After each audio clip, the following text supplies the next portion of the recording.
Hi and welcome back to my YouTube automotive channel. In today's video I will talk about Chevy Uplander and what you should look at if you are planning to buy one.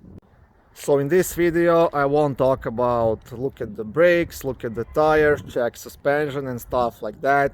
This is an old van, parts are cheap, but I will talk about more expensive fixes and what I look at as a used car salesman. I sold probably over 50 of these Uplanders, and with time I learned what to pay attention to and how to buy a good quality van.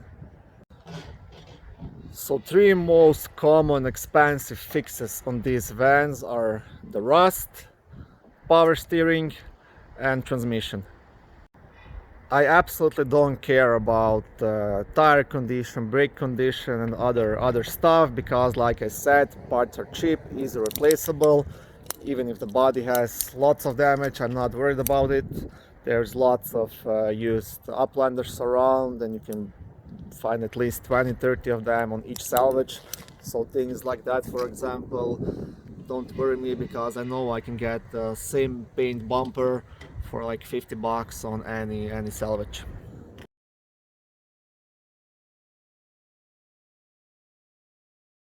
So first I will talk about the rust. Out of 10 of these Uplanders, at least 5 of them will be rusted out, especially the rocker panels, but I will show you where to look at and where do they begin to rust. Okay, first thing you want to look at is the tailgate. They always start rusting at the bottom of the tailgate, and if you open it, you definitely want to check the inner edge of the tailgate right here. So all along this tailgate they rust, and that's like where they start to rust. Once you have a rust here, I definitely guarantee you that you will have rust at the bottom of the sliding doors, so all around here, and especially if you open the sliding door, on the inner edge of that door you will have rust. These two rust locations are not a safety concern, it's pretty much cosmetically, but the problem is if the van started rusting at the tailgate and at the sliding doors, you most likely will have rust on the rocker panels. If your rocker panels are rusted through, that becomes a safety concern, because structural integrity of the van is not here anymore. Okay, to check the rocker panels for rust, you want to check 4 spots. So under here, under this plastic piece, and in the front end also under this plastic piece, and you have to do that on both sides, and I will show you now. I will try to record it somehow. You would have to squeeze your hand under this plastic cover in order to try and locate any rust or a hole or something like that. Usually you'll be able to palpate with your hand if there is rust.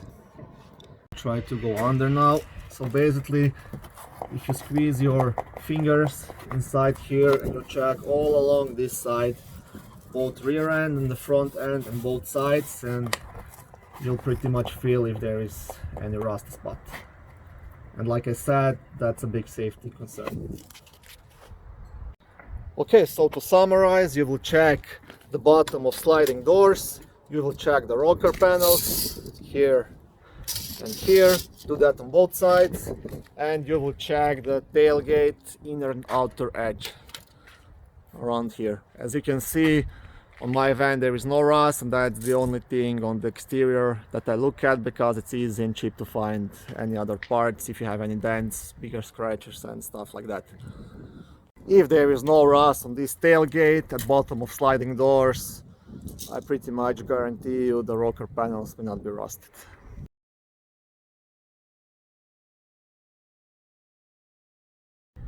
Now the second thing I will talk about is power steering. Unfortunately, this is the worst part of these vehicles. They will always have power steering leaks. 9 out of 10 will have problems.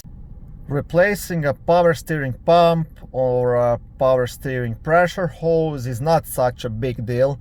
That's actually like a common maintenance, we could call it that, but the problem is rack and pinion. Rack and pinion on these vans just goes and starts leaking. 9 out of 10 Uplanders will have a leaking rack and pinion.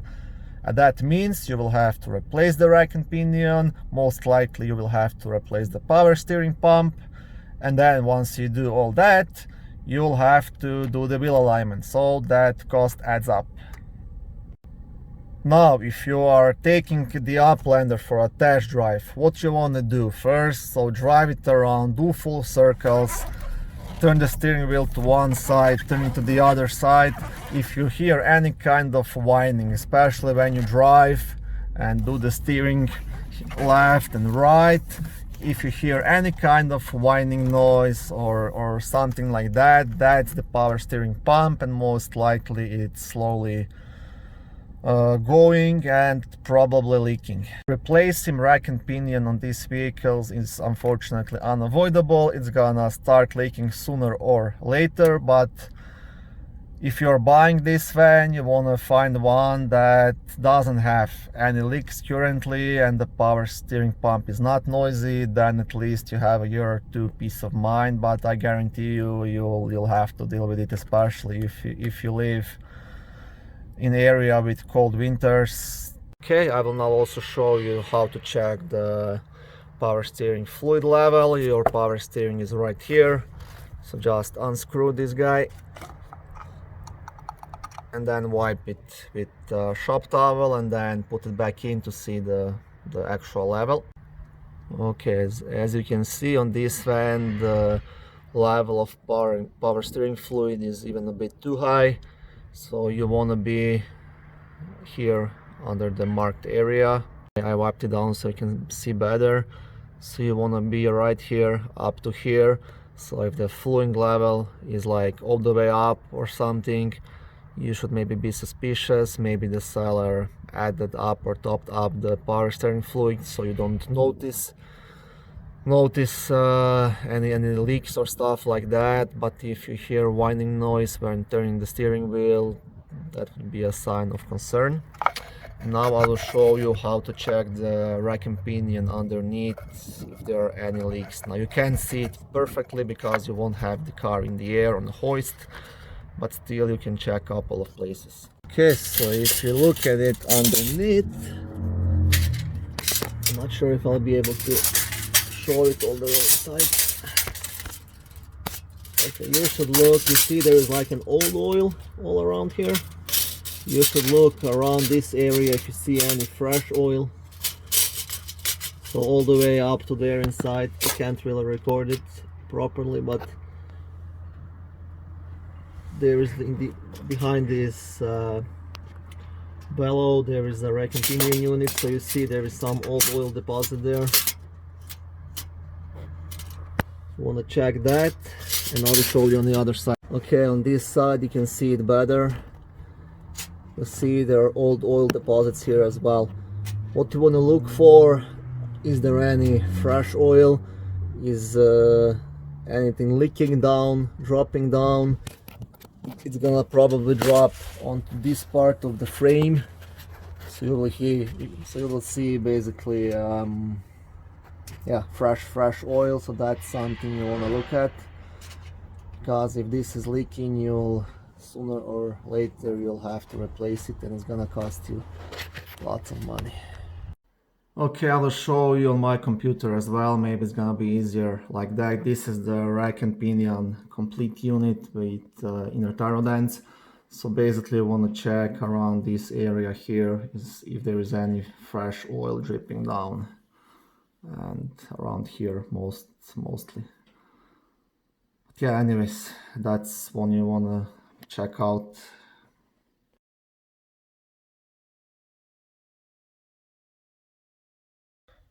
Okay, and the third and final thing I will talk about is the transmission on this van. Now, I've never had any bigger problems with the engines on these cars, but I did with transmissions.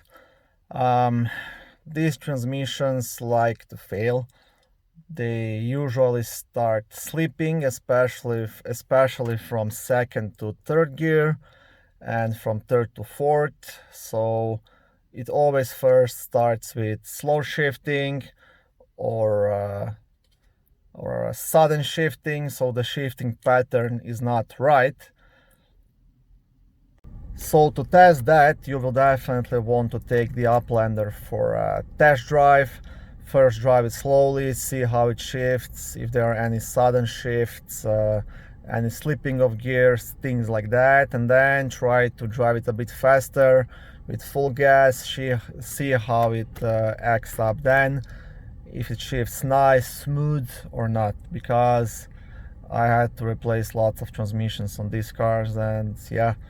But like I said, it's not like the average Uplander has transmission issues, but maybe 2 or 3 out of 10. So best way to tell is just to test drive it. I will also show you how to check the transmission oil now.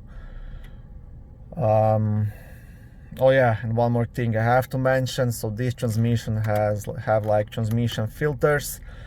So definitely ask the seller, ask the auction if they have any kind of maintenance records. I would advise every second engine oil change that you flush the transmission oil and replace the transmission filter as well.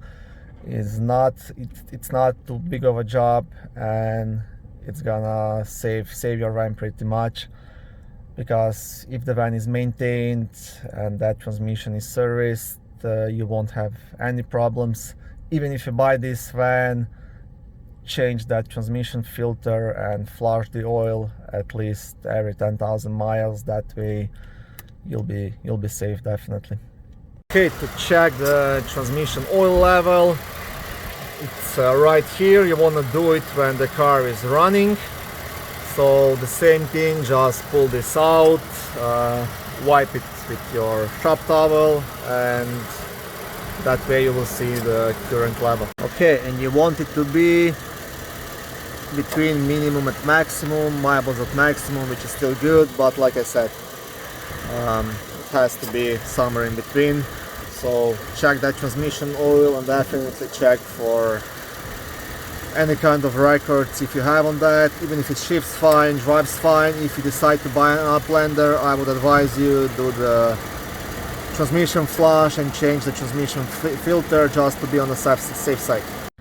Okay, I hope I didn't scare you away from buying an Uplander. I just wanted to show you what kind of things I look at, and those are the only 3 things I look at when I'm buying these vans, because like I said, all other parts are cheap. Body parts you can find anywhere, and don't get me wrong, these are good vans, reliable vans, and if you check the things I told you, you can find a really nice one and you'll be happy with it. Thank you for watching this video. I hope it was helpful. If it was, please like it, subscribe to my channel. I try to post new videos daily. On my channel you can find lots of how-to videos, do-it-yourself videos, car reviews, suggestions, product reviews, and everything connected to automotive industry.